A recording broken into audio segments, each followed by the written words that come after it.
In this video, we will cover every nuance of how you as an admin can view employees' attendance data and insights for regular and split shifts, reassign a different shift to the employees, update the effective date of the attendance scheme, navigate to leave information and attendance info.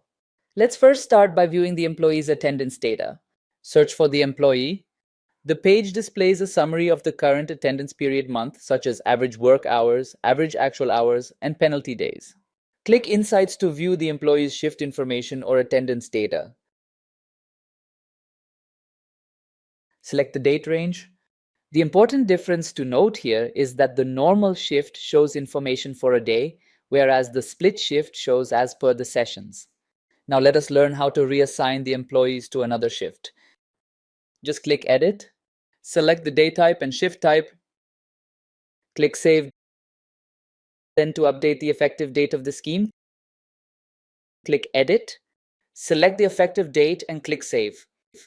You can also view other details such as status, session, overtime info, permission info, and swipes.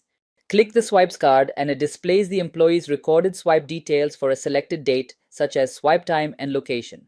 You can also click Info to view the detailed information such as employee name, employee ID, longitude, latitude, and Google Maps link.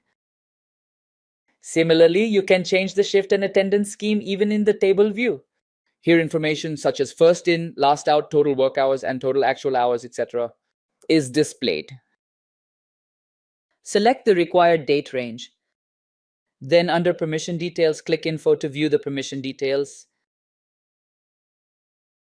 Scroll down to view the employee's total number of present days, holidays, rest days, and absent days. Refer to the legends for further assistance. Wasn't that easy and quick? This video will guide you on viewing, reassigning, updating effective dates for regular shifts and split shifts.